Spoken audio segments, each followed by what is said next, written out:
ప్రభు అయిన యేసుక్రీస్తు నామమును బట్టి మీకు అందరికీ వందనాలు, శుభములు. నేను క్రీస్తు కొరకు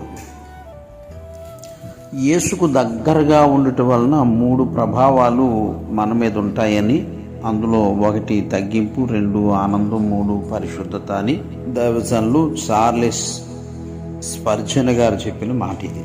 అపోస్తులైన పౌలు రోమా సంఘానికి రాసినటువంటి రోమా పత్రికలో 15వ అధ్యాయము 1వ వచనం 2వ వచనం, కాగా బలవంతులమైన మనము మనలను మనమే సంతోషపరచుకొనక బలహీనులు దౌర్భాగ్యములను భరించుటకు బద్ధులమై ఉన్నాము. అంటే ఇది తగ్గింపుకు సూచన ఉంది. తన పొరుగువానికి క్షేమాభివృద్ధి కలుగునట్లు మనలో ప్రతివాడును మేలైన దాని యందు అతన్ని సంతోషపరచవాలి, తద్వారా మనం ఆనందించవచ్చు. క్రీస్తు కూడా 3వ వచనం తను తాను సంతోషపరచుకోలేదు, కానీ నిన్ను నిందించి వారి నిందలో నా మీద పడినని వ్రాయబడినట్లు ఆయనకు సంభవించెను. ఇక రెండవది ఏంటంటే, యోహాను రాసిన 3వ పత్రికలో ఒకే ఒక అధ్యాయం ఉంటుంది, అందరికీ తెలుస్తుంది.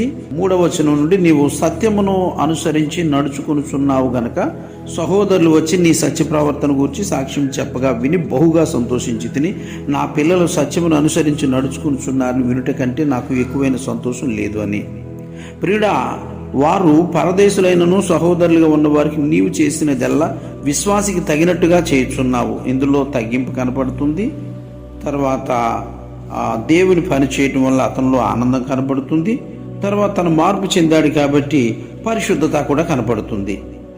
అట్లాగా వారు నీ ప్రేమను గూర్చి సంఘం ఎదుటి సాక్ష్యం ఇచ్చిరి. వారు అన్యజనుల వలన ఏమీ తీసుకొనక ఆయన నామం నిమిత్తము బయలుదేరి గనుక దేవునికి తగినట్టుగా నీవు వారిని సాగనంపిన ఎడల నీకు యుక్తముగా ఉండును అని చెప్పేసి ఇక్కడ చెప్తున్నాడు యోహాన్.